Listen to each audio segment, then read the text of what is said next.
I'm just going to present now. All right. Welcome to Aspects of Wellbeing. I'm Muskan, and let's get started. So the first thing I kind of wanted to discuss is eye health. So there's three parts of the eye that I kind of want to make sure everyone understands before we move on, just so you guys can get what I'm talking about. So the first is the conjunctiva. It's a little clear coating that will only let light and nothing else. So it'll keep all the germs out of your eye, but it'll let light pass through. And it's really important to keep it nice and lubricated. So when you're blinking, everything gets flushed away. The next thing I want to talk about is the lens and the ciliary muscles. So the lens is the little part in the middle over here. It will actually bend the light so that it can properly be adjusted for the image to fit onto your retina at the back of your eye. And so the retina and the optic nerve are these little guys at the back, and it's what interprets the light and carries all the information back into your brain. All right, is my audio still okay? Awesome. But yeah, these are the three parts that I just went over. All right, so how is this relevant to how we can keep our eyes healthy? Pardon me, can you guys hear an echo? All right, that's yeah, okay. Muskan, it came that it's gone now. It's okay. All right, I'm sorry about that. So let's quickly get back to this. How do screens affect our eyes? So we'll start with the most obvious ones. When I talked about the conjunctiva, you have to keep it nice and moist because we have to make sure that it can properly do its job of keeping everything out of our eyes, because our immune system in our eye is not the same as in the rest of our body. So we have to really make sure that it's protective. So we have to make sure the protective layer is healthy. So blinking is really important for clearing it, and when we look at screens all day, our blinking rate reduces drastically. It can actually reduce up to half of what it normally should be. So that can kind of compromise that layer a little bit. The next, we have eye strain. So like I mentioned, there are little muscles in your eye, the ciliary muscles, and they do have to be flexing and relaxing to help our lens focus. And like any other muscles, they can get tired, right? Especially if you're looking at a tiny little screen all day. It's not very good for you. It's not meant for your eyes to do that. The last is light composition. So it doesn't always directly affect the eye itself. Even though the eye is a really complex organ, it doesn't always just affect the eye. It actually affects the rest of your brain and your nervous system further up the ladder as well. So in particular, your eyes can tell what kind of light they're getting. So artificial light and natural light, they have different compositions. So this means that different chemicals will be released into your brain as a response. So natural light in particular is really important for facilitating the release of more serotonin and dopamine compared to artificial light. And this is just a fun thing I learned while I was researching for this presentation. But apparently, if you have less dopamine released, there's this theory that it actually makes you more likely to be nearsighted because it affects the development of your eye as you're growing up. So I thought that was really interesting. So what are some solutions we can do? One is really easy. It's called the 20-20-20 rule. So every 20 minutes for 20 seconds, you're going to focus on something 20 feet away. So it's really handy to have like a mirror or a window nearby, just so you can look maybe like across the room or out the window. And this really is really good for your eyes because it will stop it from being so strained all the time. Yeah, these are just all good habits to keep. In the long term, it'll help you out. And because we are looking at screens all the time, it's just nice to integrate a few of these into our lifestyle. The next thing we have is posture. Everything's kind of interconnected because posture we're going to talk about later on as well. But when your eyes are naturally focusing on something nearby, it's easiest for them to focus on something that's around an arm's length away. So if you can like reach out and touch your screen, you can kind of see how far an arm's length is. And either at your eye level exactly or just slightly below. And that's going to put the least strain on your eyes for focusing nearby. That's a good point that ophthalmologists have determined. The next is blue light. So like I said, Natural and artificial lights have different effects on your eyes and how your brain interprets these signals. So there are studies that have shown that reducing blue light consumption, especially later on during the day, it can help improve your like sleep-wake cycle. And it's really important for all the kids growing up right now who are still going through puberty or still growing, because that can actually change your hormone release as well and affect your growth. So it's good to try and consume less blue light. So maybe instead of watching a movie after you're done class, you can take a break from your screen. Personally, I invested in some blue light glasses, which I'm not wearing right now. I should be. But yeah, just to wear at night, just to help keep your sleep-wake cycle intact. Lastly, it's good to have some exposure to natural light wherever it's possible. I know you guys get really busy. I know you still have some homework sometimes. I know you have to help your parents around the house and do volunteer things. But yeah, whenever you can, it's nice to just either sit near a window or actually take the time to go outside for a bit. Next up, I just wanted to talk to you guys about posture for a little while. First off, why is it relevant? Why does it matter? Well, like I said, I know posture does affect your eyes as well. How close or far you are from your screen, where the laptop screen is in relation to you. There's a lot of obvious reasons why posture you should focus on it. So some might be like it's directly linked to your back and neck problems later in life. So people with poor posture are more at risk of back problems, neck problems, and even issues with their shoulders.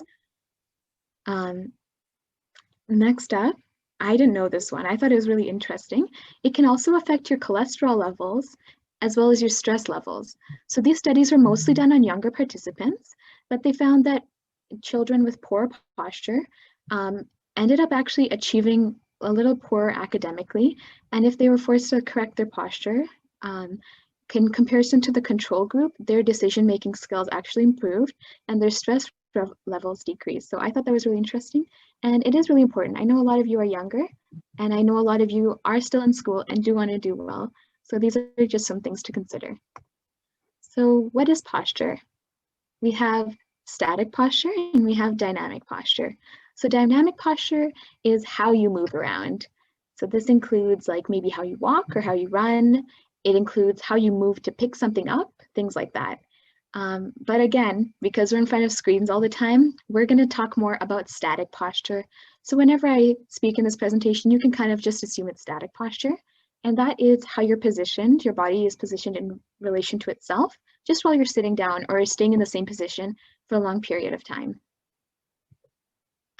Okay, does anyone want to take a guess in the chat how many muscle groups are engaged while you're sitting? I'll give you around 10 seconds. All right. 30. Oh my gosh, these are big numbers. All right, it's actually a lot smaller than that. It's just 4. You have your soleus, your iliopsoas, your erector spinae, and your internal obliques. So these muscles are all actively engaged while you're just sitting around. And why is this relevant? Well, let's see. One way you can improve your posture is to strengthen these specific muscles. If you look up on, basically like if you just search up on Google, like desk yoga, you can find ways to improve these things. You can find some strengthening exercises, and if these muscles are improved, then it's just going to be easier to naturally sit with good posture. And that's why it's kind of important to consider that. Yeah. So practice strengthening exercises. So this includes like yoga, or like if you look up desk yoga positions, I know there's some things you can do to strengthen these muscles. I know a lot of my friends also invested in some support. So using support, this just means where there's a little curve of your spine away from your chair, they bought some foam pads. One thing I like to do is you can just roll up a t-shirt or a little towel and stick it in there, just to conserve the natural curve of your spine, even when you're sitting against something. This just puts less strain on you. All right, another thing is switching positions. This is more for circulation and for helping those muscles, like giving them a chance to relax for a little bit. Again, like muscles, even though you're just sitting around, you do have some muscles that are actively engaged. The last thing I want to talk about is being mindful of your natural posture. So humans, we are bipedal, which means that we had to change a lot of our structures just so we could stand up and walk around on two legs. Because of that, we have a unique S-shaped spine, which is really strange, and we have to be mindful of that when we're sitting. So I know one mistake a lot of people try to make is they try to sit up too straight, but again, you're using way more muscles than you actually need to, and that can get tiring really quickly. It's not actually that good for you. Another mistake people make is they're too relaxed against gravity, and that just pulls down on you, and that puts strains on different muscles that aren't even supposed to be active when you're sitting. So that's not any good either. The best position is to be where your spine is in its natural S shape, where your arms are either by your side or at the same level around chest level. Your chin and your thighs should be parallel to the floor, and that's just kind of easiest on your body. All right, what's good posture? Okay, if you guys want to, just based on what we just learned, let's assume this guy's going to be sitting reading for like 2 hours. Can you guys think of any ways that he might improve his posture? I'll give you 20 seconds, just if you, what's some ways that he could make it easier on his own body? If you can drop it into the chat, that would be awesome. All right. Yeah, I see some really awesome suggestions. Yeah, yeah, I think, yeah, all right. Some of the biggest ones are the eyes have to look all the way down to see his book. So that's not very good for your neck. That puts a lot of strain on these muscles here. He could move them up. He could move the book up a little bit. Yeah, having both your feet at the same level is actually really important. If you're sitting for long periods of time, it really helps you out. What else? Yeah, sitting up will also help him a little bit if he either has it on the couch support instead of the armchair. But yeah, that was just like a fun little thing. This might help you be mindful of your own posture too. All right. Okay, next thing I wanted to talk about, and the last thing before we take a break, is vegetarianism. I know a lot of you might be practicing vegetarianism, either lacto-ovo or just lacto, maybe veganism, maybe nothing at all, but I just wanted to give you guys kind of a look into it because it is a part of Hinduism that like a lot of Hindus practice. So just a brief introduction. Worldwide, vegetarianism has been on the rise. So overall in countries, there's more and more people, either for dietary reasons, for ethical reasons, for other reasons, that have decided to turn to vegetarianism. So for the last couple of decades, it's been on the rise. India still has the highest percentage at around 35%. And next there's Italy, Great Britain, and Germany that are all around 9%. If you look on the little chart on the left-hand side, you can see that vegetarians are actually more at risk of deficiency, and people who have mostly meat are more at risk of excess in their diets. So this just means that we're at risk of not getting enough nutrients, and they're at risk of getting diseases because they had too much of something. So this includes things like cancers and heart diseases. So vegetarians have been shown to be less prone in general to developing cancers and heart diseases. And one last thing that I never really knew or thought about was that there's a lot of famous historical figures, especially artists and philosophers that were vegetarian, including Rousseau, Voltaire, and Leonardo da Vinci. So I didn't know any of these things. I thought that was pretty cool. Some myths and misconceptions. I know a lot of you know that these aren't true. I just wanted to go over these because I know there's a lot of people who do eat meat, who do claim these things, and they're not always backed by scientific fact. So the first one is vegetarians don't get enough protein. This isn't really that true. It's really easy to get protein from almost anything you eat. So it's not like just restricted to meat. There's lots of plant proteins available. The next one is that meat proteins are better than plant-based ones. Again, there aren't really any facts backing this, especially for the proteins that humans specifically need. If you have a good diet, you can get almost anything from vegetables and other plants. The third one is this diet isn't suitable for pregnant women or children. Again, if you balance it properly, you can get everything you need from plants. The next one is that vegetarian food is always healthy. This isn't true. We're going to talk about it a little later, but especially more refined foods have a lot of nutrients taken out of them, and they can actually put you at risk of excess. And that's not very good for you. The last one is that you can't be an athlete on a plant-based diet. Again, absolutely, this is not true. A lot of athletes these days have found plant-based alternatives for previously like meat-based diets. Also, this was a fun fact that my dad shared with me, but apparently a lot of gladiators had mostly plant-based or completely vegetarian diets. So I didn't know that. And that kind of proves like definitely it won't affect your athletic ability. Lastly, I'd wanted to go over, sorry, not lastly, next, I wanted to go over, there are some things that we are at risk of deficiency for. So there's iron, B12, calcium, zinc, and vitamin D. As vegetarians, we might not get enough of these if we don't have a proper diverse diet. So for iron, it's really important, like your body has a really strange relationship with iron, and I'm an immunology student. We had to learn a lot about this. I would love to talk more about it, but we're going to be very brief. If you need more iron, the go-to is leafy green veggies. They're pretty good. They're pretty diverse in nutrients. But I know a lot of you guys probably don't like that, probably think they're pretty gross. So you can also eat tofu. You can eat baked potatoes, actually, have a lot of iron, and legumes. So things like dal, rajma. These things are also pretty high in iron. Another thing to do is not just taking in iron, but actually absorbing iron into your system. You can eat iron with a source of vitamin C. So that might be a lot of fruits, like maybe capsicum, things like that. So if you take iron and vitamin C into your body in the same meal, that'll help you absorb it a lot better. Next up, we have B12. B12 is pretty easy to get through yogurt and cheese. But I know like not everyone really likes yogurt and cheese or dairy products, but you can also get it through almonds. Almonds actually have most of these nutrients. So when your parents say like they force feed you badam, it might be helpful to take it sometimes. They're pretty good for you. Next up, I wanted to go over calcium. So again, like leafy green veggies usually have a lot of calcium. Broccoli has calcium, dairy alternatives.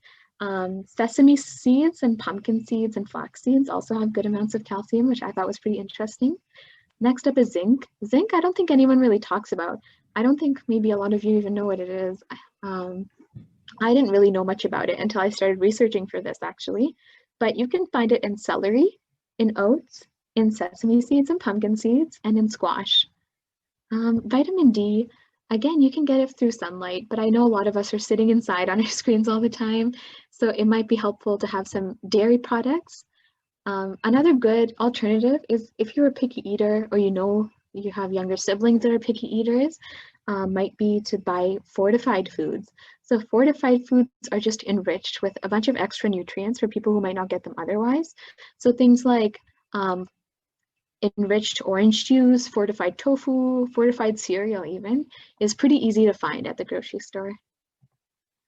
So just really quickly, things to avoid and things to do. So let's start off with things to avoid. Excessively processed foods aren't that great for you, especially oils and sugars, flours, starches, things like that, because every time they process them, they actually take out some of the natural minerals and nutrients that are found in the food. So if you eat less processed foods, it's probably going to help you get more nutrients. Next up is having low diversity in the nutrients of your meals. So if you eat maybe things that keep giving you a lot of iron, but you don't really eat things that would give you much else, you're still at risk of you're still at risk of deficiency for those other things. Lastly, I wanted to talk about relying on fillers and low nutrient density foods. So I know rice, roti, idli are all really popular, dosa, all these things. They're really popular, and I know kids especially, they prefer to eat them over sabji and other things. It's not always that great for you if you rely too much on those and you don't really look at sabjis and like dals and all these other foods that might help.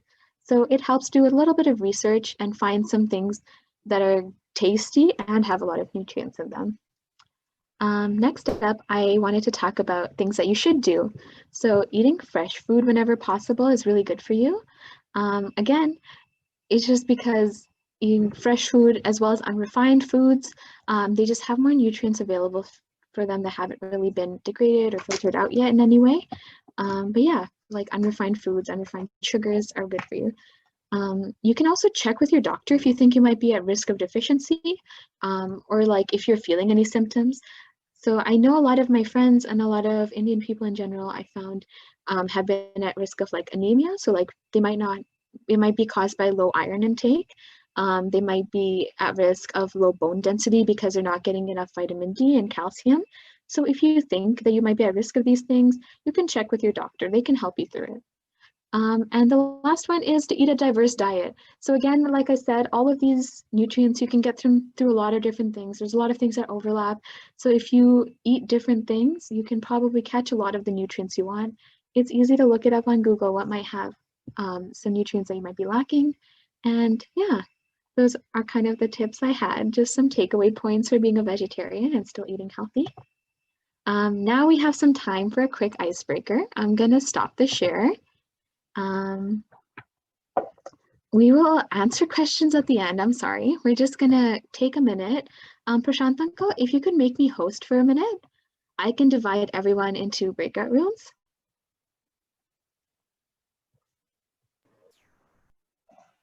You are host now, Muskan. Awesome.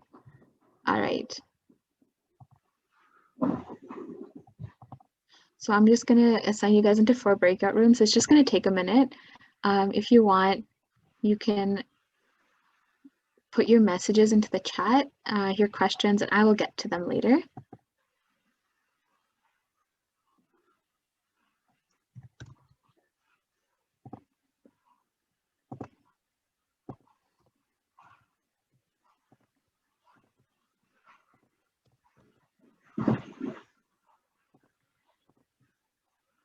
And maybe I'll add for adults, kids will be participating in this icebreaker, which Muskan is organizing.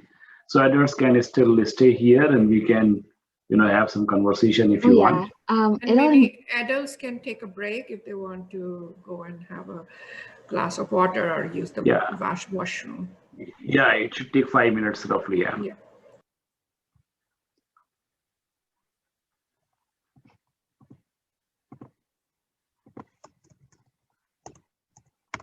I'm sorry, I'm just still assigning everyone breakout rooms.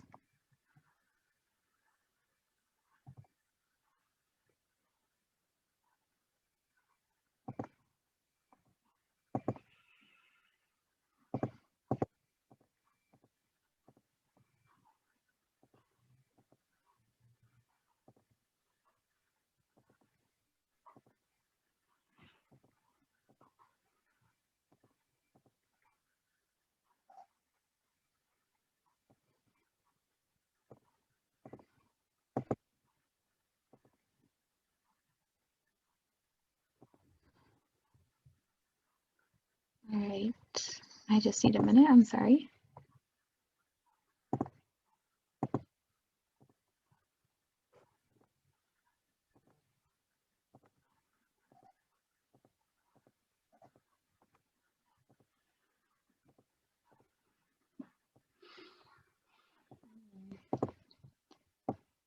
All right, also just a reminder to stick around till the end because we're gonna have a draw and we're gonna let you guys have the chance to win some prizes at the end. So 5 people are gonna get some prizes, so just keep an eye out for that. Maybe Muskan, you can tell them the prizes are Amazon gift cards, so you can. Yeah, we have 5 people will get to win some $15 Amazon gift cards, and we're gonna have a big fun wheel for you too.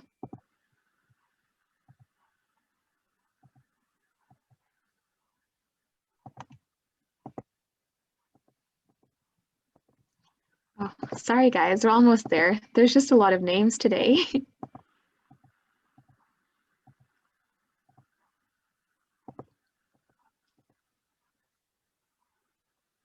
All right.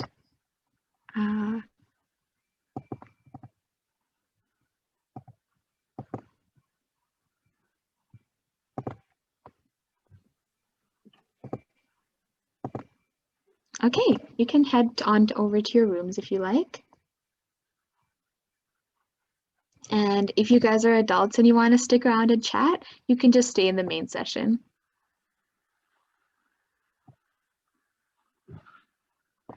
Yeah, maybe for adults it's a 5:35, so you can take 5 minutes break, and by that time these guys will finish their icebreaker and other activities. So we'll join at 5:40, but you can stick around. I'll say please do not log off from Zoom. Just you can just get up from your place for a little break and come back.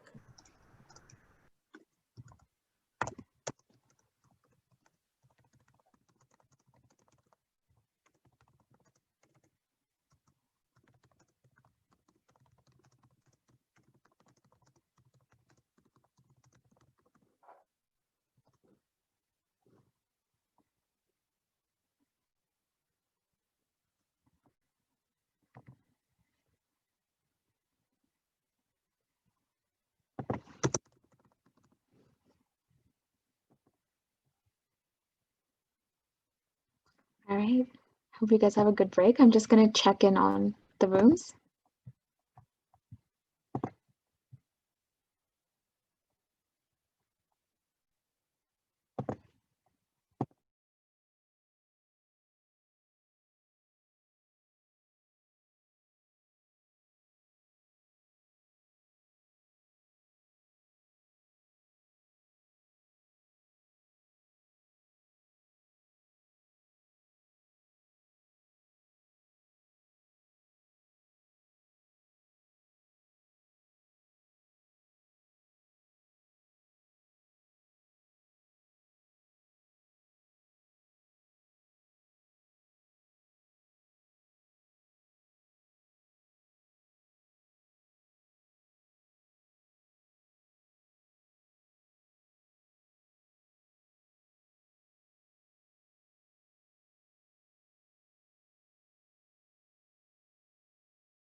So looks like one room is back. Mithul, this was your room. Yeah, we just came back because our time limit was 8 minutes, so we just joined. Oh, okay. Yeah.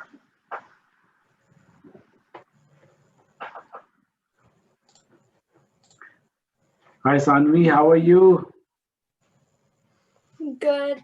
Very good to see you after a long time.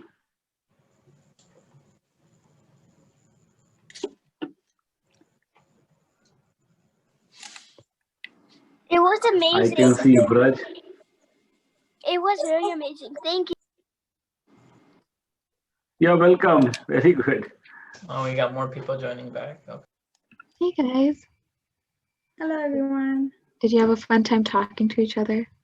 We took the bathroom break and water break. Oh, I think, I don't know, you can check if all kids or youth want 5 minutes break. You can check. Yeah, So all the leaders are back, or is still there one or two more? yeah, I can close all the rooms if you'd like. No, let it be. If they are spending some time, let it be. Yeah. Yeah, I think we're missing few people. I don't know if they just left the session though. Okay. Not everyone should be back now, yeah.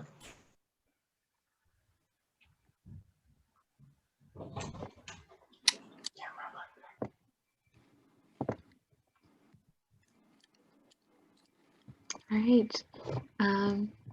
Looks good. So do you guys think you need a break right now, or are you okay with waiting until after Vaishnavi's part? I think Muskan, you want to continue because it's Sure. 5:45. Sure. Yeah. All right. Vaishnavi, if you want, you can start sharing your screen and talk to us a little bit about mental health. Sure. Good evening, everyone. My name is Vaishnavi Bhavsar, and currently I'm studying in Business Administration and Human Resource. First of all, thank you, Gayatri Pariwar, for giving us this opportunity of learning many interesting facts about Yagi and many different aspects where we can improve our own self. Today, I'm here to present about mental health. Just give me 1 minute, I'll share my screen.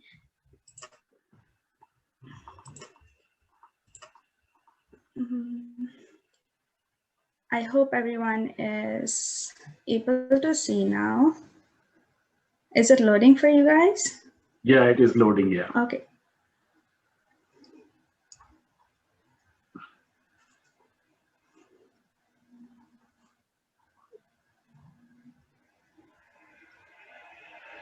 Just one second. Okay.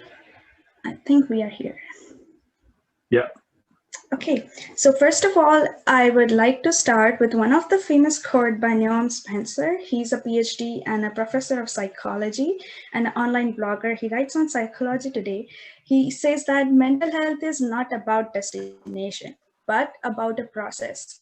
The thing is, he says it's not about where we are going, but it's all about how we are driving. The meaning of that is a mental health is not a perfect state of mind. Our mind is too complex. We all are humans. We all have different experiences. We do learn from different things. We all have different upbringings. There are many different distinct factors from one to another, and there's no perfect mental healthy state. The thing is, it's all about how you carry your mental health, how you carry your mentality, what your perspective is, how you see the things, how you react to the things which happens in your life, and how you maintain a healthy well-being. Without wasting time, we'll go to mental health. So, what is a mental health? It's a state of well-being in which an individual realizes his or her own abilities to and can cope with the normal stress of life, can work productively and fruitfully, and is able to make contribution to their community.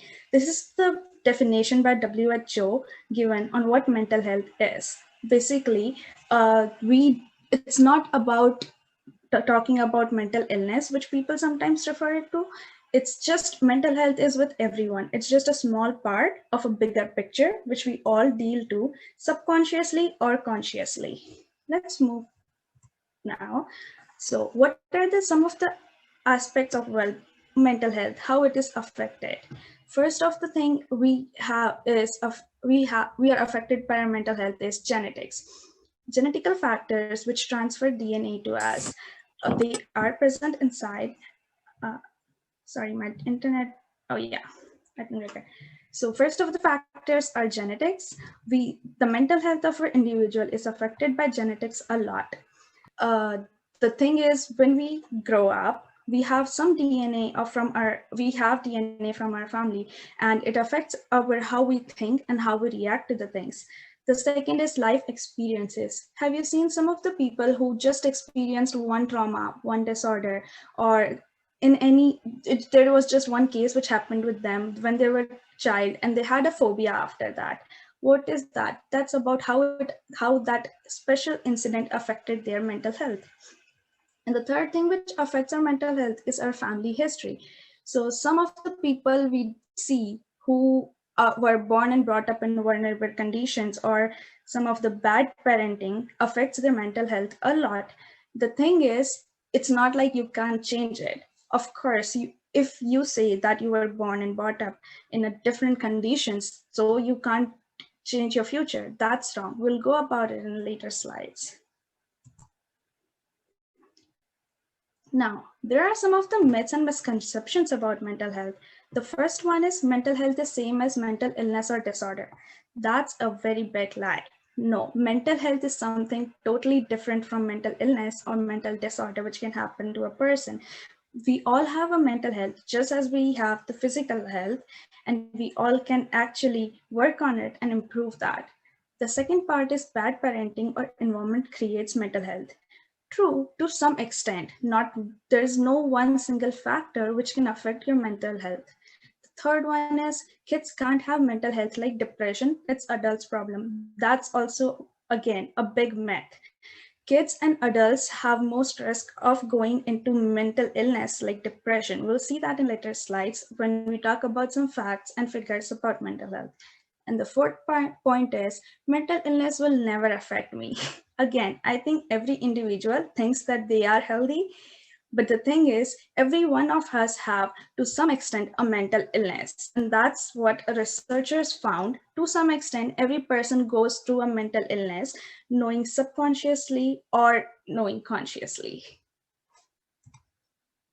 So, going to some facts about mental health. First one, 80%. Okay, so I actually wanted to talk about this person. His name is Anthony Robbins. He's a peak performance expert. He's a leader, and he writes many of the blogs. And after the research done by him, he actually came out with this theory that a person's success, 80% is due to his or her psychology and 20% is just due to strategy. Meaning that the success which you are going to achieve, the goal which you are going to achieve, or let's say there is any task, 80% goes into your mind and 20% is what you do for it. So the thing is, first, the main part is your mind. You have to prepare that for that task. You have to complete that task in your mind. Believe that you can do it. Only then that 20% of strategy will work. The second fact is 70% of mental health problems have their onset during childhood and adolescence. As we were talking about it, depression, mental health problems, mental illness, 70% of those cases starts in their childhood or adolescence. So this is the time when our hormones change. This is the time where we actually go into real world and learn about many things. This is the time where we should actually take care of our mental health. The third fact, in any of the given year, 1 of the 5 people in Canada experience mental health issues, which means you might not experience it, but any one of your friends, family can go through this problem. And that's a research done in Canada. There are many different factors about it, but yeah, you are at risk of it. And the fourth, approximately 8% of youth in the country experience depression due to lack of mental and emotional support. Now, what do they mean here? First of all, in the Canada, I also want to talk about the winter blues. The winter blues, there's a study done in Canada that due to lack of, we can say, vitamin D, lack of sunlight, there's always a mood swings and mood drop in winters for Canadian people. Again, there are many different factors that affect you, and only 10% of Canadians say that winters are their favorite season. It's up to you that you want to enjoy it, you want to embrace that, or you want to feel lonely, sad, live at home, just watch TV and sit. It's not about getting depression, it's not about getting anxiety, it's about how you want to spend your time, where do you want to invest it. Going to the next slide, what are the things? Uh, I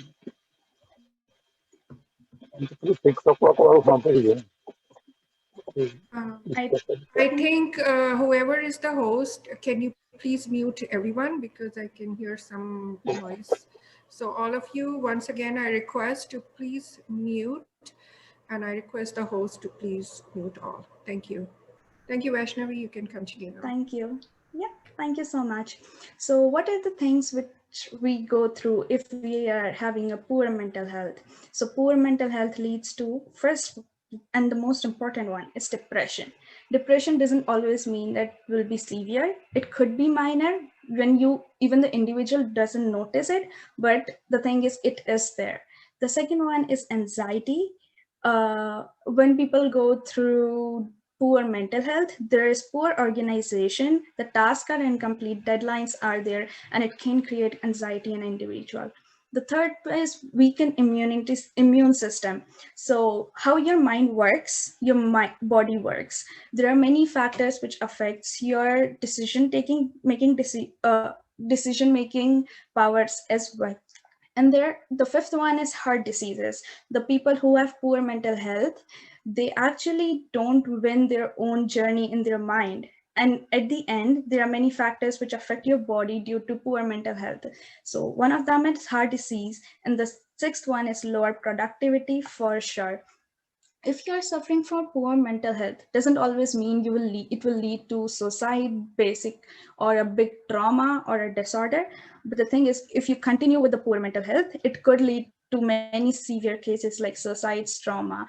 Many studies have shown that if a person doesn't get emotional or mental support on time, they can go to the extent of suicide. So that's one thing you should it's not about always going to that case, but the thing is you have to go good and well enough to succeed.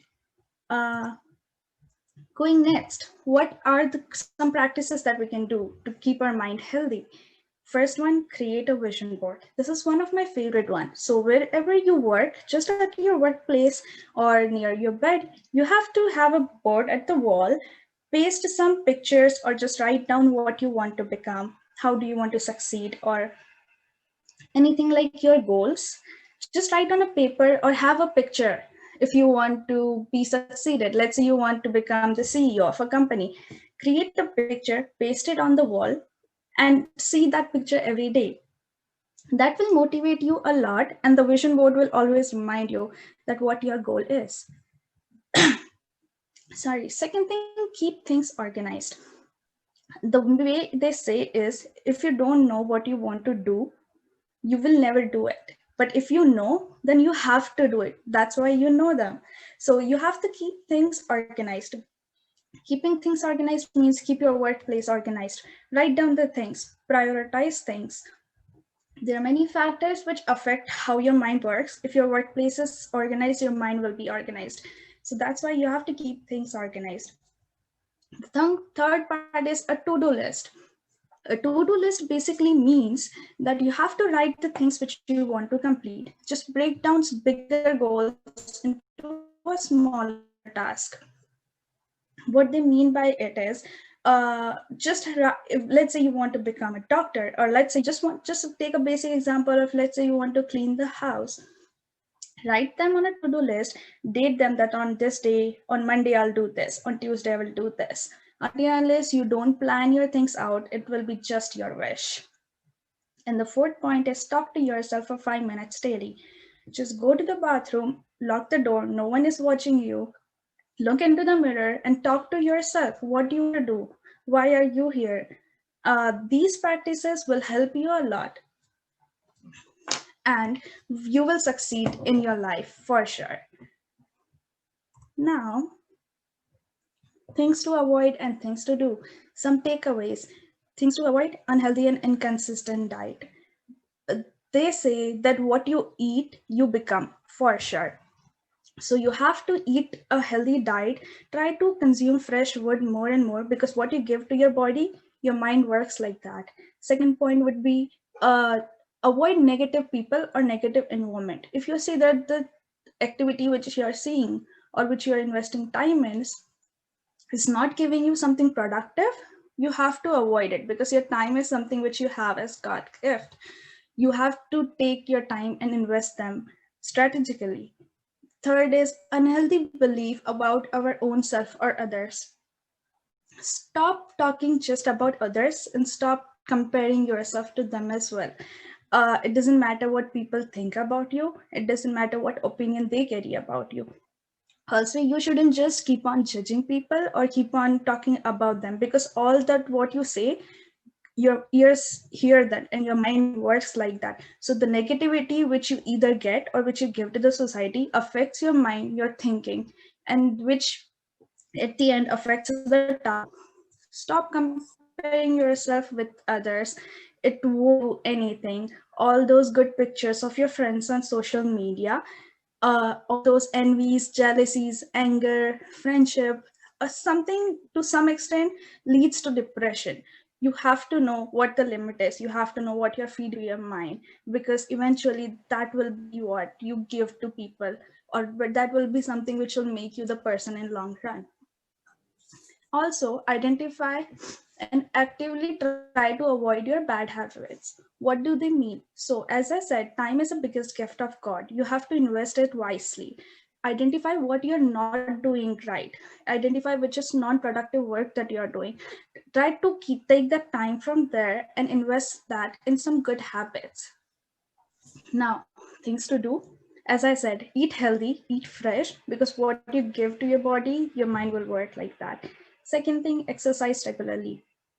Many researchers and many theories have shown that if your mind is healthy, your body is healthy. And if your body is healthy, your mind is healthy. It goes vice versa. So you have to keep track on your mind and body's health.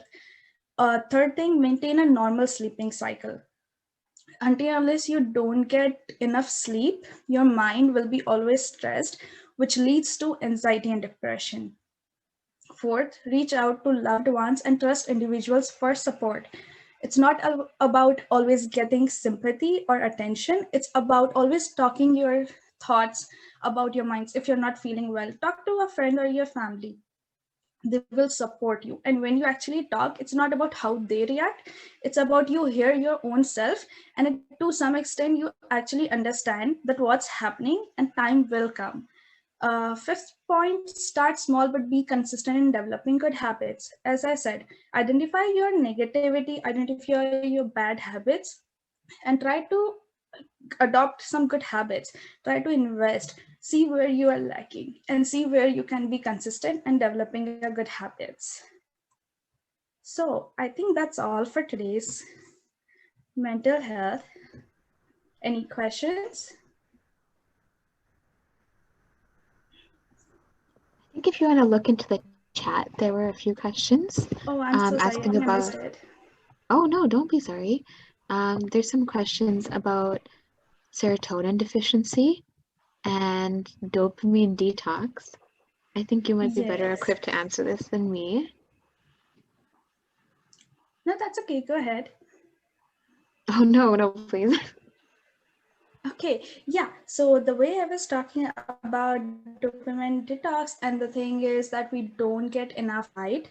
The vitamin D helps our body a lot. Also, when we actually set in the way Muskan said, there is a 20-20-20 rule. After every 20 minutes, look 25 feet apart and blink your eyes for 20 seconds. The thing is that helps not just your eyes but your mind to relax as well. In this social media environment, in online environment, we have many different things. We have flood of information to carry and separate. There are things that we have to prioritize, and we have to keep ourselves healthy. Until unless we don't get proper diet, proper sunlight, proper vitamin D's, our mind doesn't work efficiently. And then we just start thinking negatively. We don't actually do a productive work. So keeping that in mind, we have to enough vitamins, take in it, and do productive work in less time. And yes, it was related to, it was not fully related to dopamine detox, but yes, to some extent it was. Is there any another question?